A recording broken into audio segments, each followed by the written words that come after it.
देखिए, आजकल आरपीएससी की तरफ से बहुत अच्छी इन्फॉर्मेशन हमें मिल रही हैं। कुछ ही दिनों पहले तो क्या हुआ था कि आरपीएससी की तरफ से फर्स्ट ग्रेड की जो एग्जाम थी, जिसको हम स्कूल लेक्चरर एग्जाम बोलते हैं, वो कंप्लीट हुई थी और उसके कंप्लीट होने के थोड़े ही दिनों बाद 17 जुलाई 2025 को नई नोटिफिकेशन जारी हो जाती है। उसमें हमारी कम पोस्ट थी, लगभग शायद 32-34 के अराउंड पोस्ट आपको देखने को मिली थी। सुनने में आया था कि सभी के पेपर्स अच्छे नहीं हुए हैं, और ये एक फिजिकल एजुकेशन की बात करें तो ऐसा नहीं था। लगभग सभी जो हमारे फर्स्ट ग्रेड के सब्जेक्ट थे, सभी में यह दिक्कत देखने को मिल रही थी कि फर्स्ट जो पेपर है वो काफी टफ बना दिया था आरपीसी ने। वैकेंसीज भी कम थी, लेकिन कुछ दिनों बाद ही आरपीसी ने एक और नोटिफिकेशन जारी कर दिया। इसमें भी पोस्ट तो कम है, लेकिन ये एक आरपीएससी का अच्छा मूव हम कह सकते हैं कि कुछ टाइम के बाद वैकेंसी लगातार आती रहे। हमें बल्क में अगर वैकेंसीज नहीं मिलती हैं तो हर एक साल अगर वैकेंसीज आती हैं तब भी अच्छा है। फर्स्ट ग्रेड की टोटल 27 सब्जेक्ट्स की हमें वैकेंसीज देखने को मिली हैं। अलग अलग इसके अंदर पोस्ट हैं। यहाँ पर दे रखा है प्राध्यापक एवं कोच स्कूल शिक्षा, है ना। कोचेज की भी नियुक्ति लगातार की जा रही है स्कूल एजुकेशन के अंदर, और टोटल 27 सब्जेक्ट्स को इसके अंदर शामिल किया है। 3225 वैकेंसीज आपको इसके अंदर देखने को मिली हैं। पदों में कमी वृद्धि ये तो हर एक नोटिफिकेशन में कहा जाता है। और एक और आरपीएससी के लिए एक मीटिंग हुई थी, उसमें आरपीएससी और अधीनस्थ बोर्ड दोनों पे ही ये बात लागू हो चुकी है कि जितनी भी वैकेंसीज हैं उनमें अब 100% उनमें बढ़ोतरी हो सकती है। इससे पहले ये पैरामीटर कितना था, 50% का था, तो इसको भी चेंज किया। काफी सारे नियम चेंज किए हैं। अगर इन नियमों की बात करें तो इम्पोर्टेंट हमारे लिए यही था। आरपीएससी ने अपने मेंबर्स भी बढ़ा दिए हैं, 10 कर दिए हैं, और थोड़े दिनों में इनकी नियुक्ति भी हो जाएगी। उससे हमें देखने को मिलेगा कि ये जो हमारी वैकेंसीज हैं, जो कि इंटरव्यू वैकेंसीज हैं, वो भी नियमित रूप से आती रहें। अब इन सभी बातों को अलग रखते हुए हम बात करते हैं कि जो नया नोटिफिकेशन आरपीएससी के द्वारा जारी हुआ है 17 जुलाई को, उसमें हमारे लिए क्या है। फिजिकल एजुकेशन की बात करें तो जैसे हम नीचे स्क्रॉल करते हैं, 21 नंबर पर जब आप देखते हो, 21 नंबर पर आपको फिजिकल एजुकेशन की वैकेंसीज मिलती हैं। टोटल कितनी वैकेंसीज हैं, 73 वैकेंसीज आपको अब की बार देखने को मिली है।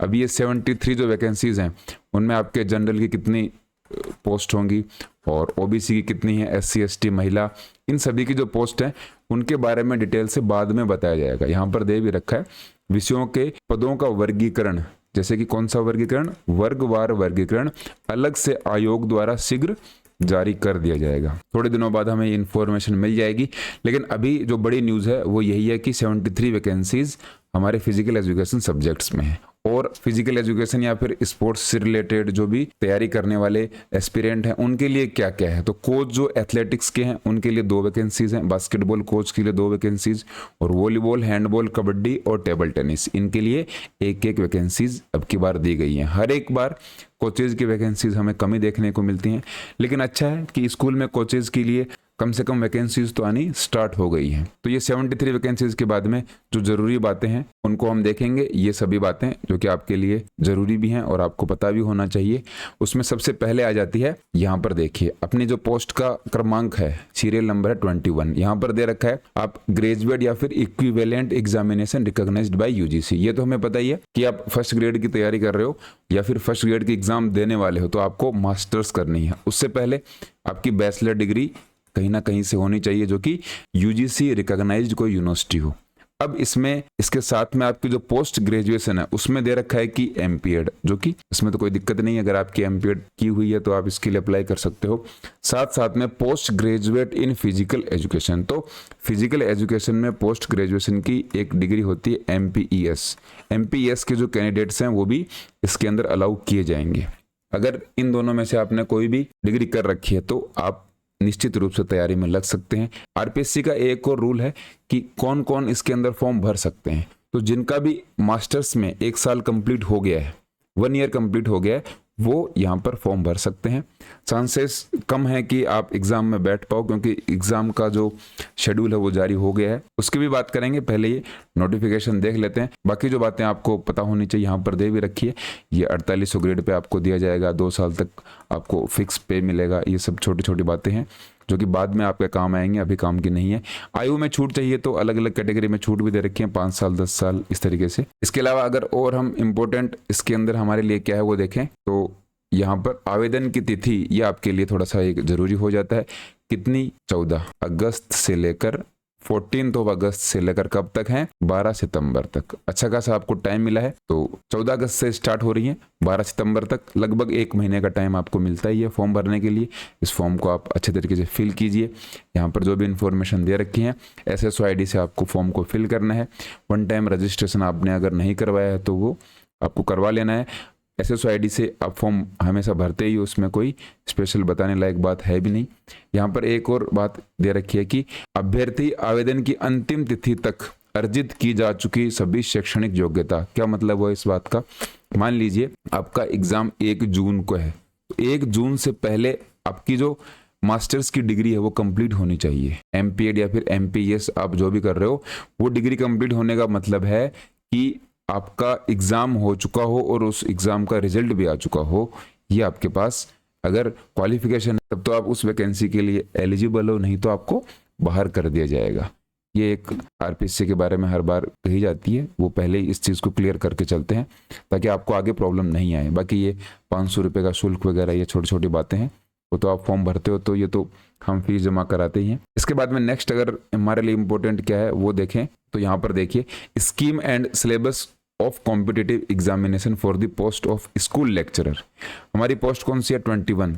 और 21 के बाद में जो लास्ट की नीचे तक हम पोस्ट लेकर जाते हैं वो कोचेज के लिए आ जाती है। 21 की पोस्ट कौन सी है? School lecturer physical education. तो यहाँ पर जो बात हो रही है वो अदर सब्जेक्ट की बात हो रही है। इन अदर सब्जेक्ट्स में एक लाइन यहाँ पर ये लिखी गई है, इसको अगर हम हाईलाइट करके देखें, the minimum qualifying marks for each paper shall be 40%। इनके अंदर क्या है, 40% का जो क्राइटेरिया वो हर एक पेपर में आपको क्वालिफाई करना पड़ेगा।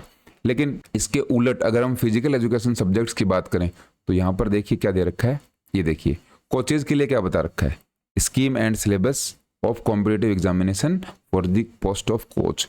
कोचेज के लिए भी यही लागू होता है, minimum qualifying marks each paper shall be 40%। उनको भी दोनों जो पेपर हैं उनके अंदर 40% मार्क्स लेकर आने पड़ेंगे। बाकी जो रूल्स हैं वो मार्क्स भी इनके लिए सेम है, जिसको हम सर्टिफिकेट्स के नंबर बोलते हैं।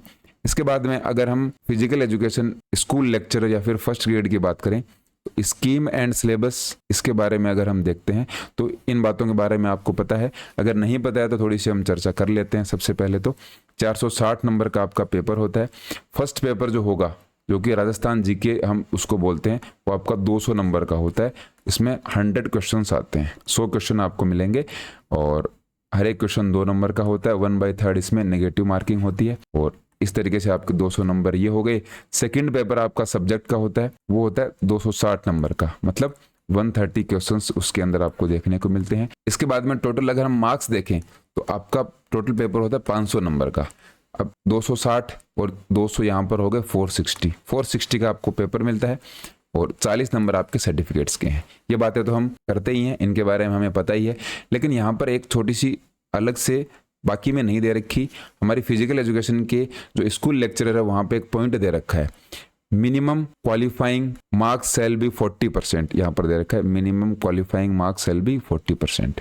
अब यहाँ पर ईच सब्जेक्ट कहीं भी नहीं लिखा हुआ, दोनों सब्जेक्ट्स में ये जरूर लिखा हुआ है, देखिए यहाँ पर भी दे रखा है the minimum qualifying marks for the paper shall be 40%। बाकी जो अलग वैकेंसीज हैं फिजिकल एजुकेशन के अलावा वहाँ पर ईच पेपर लिखा हुआ है। ईच पेपर का मतलब हर एक पेपर में आपके 40% होने चाहिए, लेकिन फिजिकल एजुकेशन स्कूल लेक्चरर में कहीं पर ईच पेपर नहीं लिखा हुआ। इसका तो यही मतलब होता है कि हर एक पेपर में आपके 40% आने जरूरी नहीं है, दोनों फर्स्ट और सेकंड पेपर में मिलाकर भी आपके अगर 40% आते हैं तब भी आप एलिजिबल होते हो। तो ये एक थोड़ा सा ध्यान रखने वाली बात है। बाकी आपको कोशिश यही करना है कि दोनों पेपर में 40% से अबो ही आपके नंबर आए, क्योंकि वैकेंसीज 73 हैं, ज़्यादा वैकेंसीज नहीं है, लेकिन इतनी वैकेंसीज हैं कि आप फाइट कर सको। तो इनको आपको थोड़ा सा ध्यान में रखना है, मैक्सिमम नंबर की कोशिश करनी है।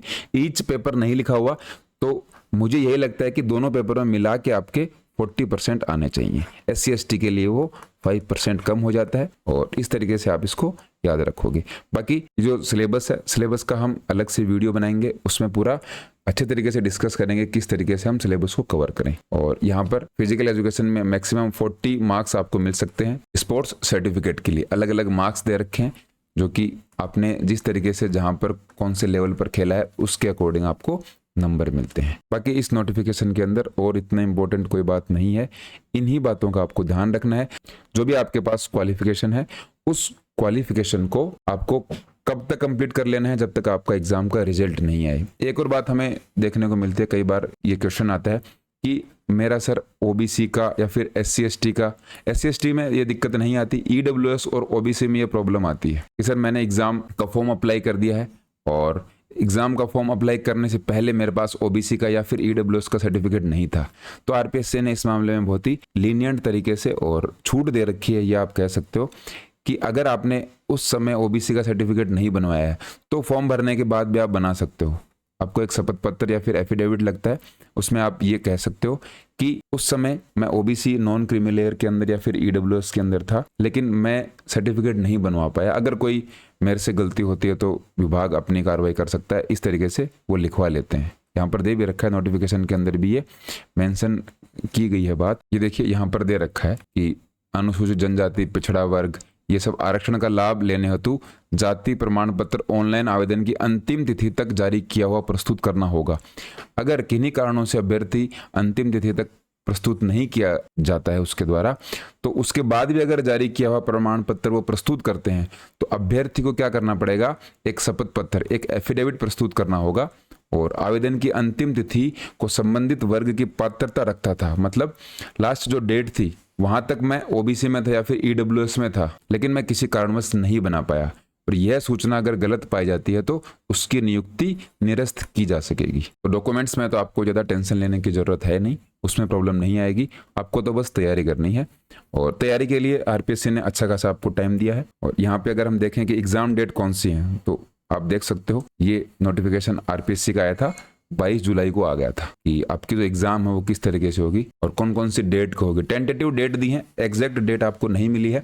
यहाँ पर 5वें नंबर का पॉइंट है, इसमें दे रखा है lecturer and coach competition exam 2025, 27 subjects की ये है और ये आपकी 31 मई से 16 जून तक चलेगी, मतलब 31 मई 2026 से लेकर 16 जून 2026। एग्जाम से 1-1.5 महीने पहले ये बता देते हैं कि कौन से सब्जेक्ट का जो एग्जाम है वो कब होगा। जनरली ये देखा जाता है कि फिजिकल एजुकेशन के जो एग्जाम्स हैं वो लास्ट में करवाए जाते हैं। तो अगर आप लास्ट ईयर मास्टर्स के अंदर हो, MPEd MPS जो भी आप डिग्री कर रहे हो, उसमें ये कोशिश करना कि मई के अंदर आपके एग्जाम कंप्लीट हो जाएं और आप अपनी यूनिवर्सिटी को, डिपार्टमेंट को ये बोलने की कोशिश करना कि हमारा जो रिजल्ट है वो मई लास्ट या फिर जो जून का फर्स्ट वीक है वहां तक रिलीज हो जाए। वैसे तो आपको एग्जाम डेट का पता लग जाएगा, तो आपको कोशिश करनी चाहिए। इसलिए आप अपनी तैयारी अच्छे तरीके से रखिए। फर्स्ट ग्रेड की तैयारी को आपको फोकस करना चाहिए अगर आपने मास्टर्स कर रखी है तो। इसके साथ साथ RPSC की आप तैयारी कर रहे हो, राजस्थान की आप तैयारी कर रहे हो, तो राजस्थान में 3rd ग्रेड की वैकेंसीज हैं वो भी आने वाली हैं। 3rd ग्रेड की वैकेंसीज अभी तक आई नहीं है, लेकिन इनके बारे में बता रखा है कि सितंबर 2026 में इनका एग्जाम होगा मतलब नोटिफिकेशन आएगी तो इस साल के एंड तक या फिर 2026 की स्टार्टिंग में आपको क्या देखने को मिल जाएगी, नोटिफिकेशन देखने को मिल जाएगी। अब ये आपका एग्जाम मई जून के अंदर खत्म हो जाएगा, तो जून के बाद भी आपको सितंबर तक अच्छा खासा तैयारी के लिए टाइम मिलेगा।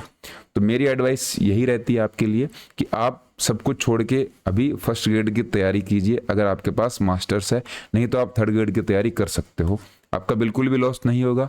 राजस्थान के अंदर सबसे शानदार बात यही है कि आप अगर तैयारी करते हो फिजिकल एजुकेशन की तो 1st ग्रेड, 2nd ग्रेड और 3rd ग्रेड तीनों के अंदर जो राजस्थान वाला पार्ट है वो लगभग सेम है, बहुत ही कम उसमें फर्क है। इसलिए राजस्थान जीके तो आपका वैसे ही तैयार हो जाएगा। बात करें सब्जेक्ट की, सब्जेक्ट में भी जो सिलेबस है वो भी तीनों ग्रेड का लगभग सेम ही है, थोड़ा सा लेवल इसमें चेंज हो जाएगा। जैसे कि 3rd ग्रेड में आपके लो लेवल के क्वेश्चंस आते हैं, 2nd ग्रेड में अच्छे लेवल के क्वेश्चंस आपको देखने को मिलेंगे और 1st ग्रेड में थोड़ा सा लेवल और RPSC अप कर देती है। इसलिए आप 1st grade, 2nd grade, 3rd grade अगर अलग अलग तरीके से इनकी तैयारी करना चाहते हो तो थोड़ा सा मुश्किल हो जाएगा। आप सिलेबस को अच्छे तरीके से ही कंप्लीट कीजिए और प्रॉपर गाइडेंस से आपको काम करना है। कोई भी आप कोचिंग लेते हो, कहीं पर कोई नोट्स पढ़ते हो, कोई बुक खरीदते हो, तो उसका पहले रिव्यू कर लीजिए। किसी ने वहाँ पर कोचिंग की होगी, कैसा पढ़ाते हैं, किस तरीके से आपके कंसेप्ट क्लियर होते हैं, ये सारी बातें इंपॉर्टेंट हैं। स्टूडेंट्स क्या करते हैं, जो नाम मार्केट में चल रहे हैं उन्हीं के अकॉर्डिंग अपने आप को देखकर और वहाँ पर एडमिशन ले लेते हैं और जब एडमिशन ले लिया, फीस हम जमा करा देते हैं, उसके बाद में पता लगता है कि एग्ज़ाम में जो क्वेश्चंस आ रहे हैं और हमें जो पढ़ाया जा रहा है उस लेवल में थोड़ा सा फ़र्क है। तो आप अच्छे तरीके से रिसर्च कीजिए, पूछिए, उनके क्लासेस देखिए पहले, उसके बाद ही ये डिसीजन लीजिए, क्योंकि अभी एग्ज़ाम में जो क्वेश्चंस का लेवल है धीरे धीरे बढ़ना स्टार्ट हो गया है। नॉर्मल और बेसिक तैयारी जिसको हम बोलते हैं, उससे आप सिलेक्शन के नज़दीक नहीं जा पाओगे। फर्स्ट ग्रेड में तो वैसे ही वैकेंसीज कम है, तो आपको थोड़ी सी डेप्थ में तैयारी करनी पड़ेगी। बाकी फिजिकल एजुकेशन का जो फर्स्ट ग्रेड है उसके लिए हम स्ट्रेटजी वीडियो आपके लिए लेकर आएंगे कि फर्स्ट ग्रेड के लिए आपकी क्या स्ट्रेटजी होनी चाहिए। डिटेल में उसमें हम डिस्कस करेंगे कि किस तरीके से आप दोनों पेपर फर्स्ट और सेकंड को अच्छे तरीके से कवर कर सकते हो, जिससे कि आपका सिलेक्शन सुनिश्चित हो जाए। तो इस वीडियो में हमने नोटिफिकेशन के बारे में देखा है, आपकी एग्ज़ाम डेट डिक्लेयर हो गई है उसके बारे में देखा है, क्या क्या आपकी स्ट्रेटजी होनी चाहिए, कितने महीने आपके आज से एग्ज़ाम के बचे हैं, उन सभी पॉइंट्स के बारे में नेक्स्ट जो हमारी वीडियो आएगी उसमें हम डिस्कस करेंगे, ताकि आपका कोई भी डाउट नहीं रहे कि आपको किस तरीके से तैयारी करनी है और किस तरीके से आपको सिलेबस को कवर करना है।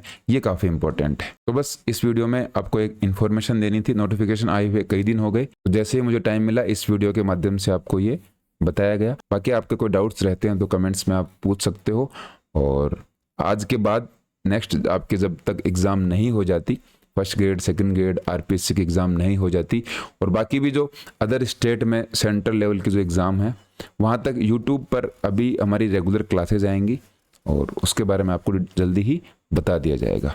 फिलहाल इस वीडियो में इतना ही। धन्यवाद।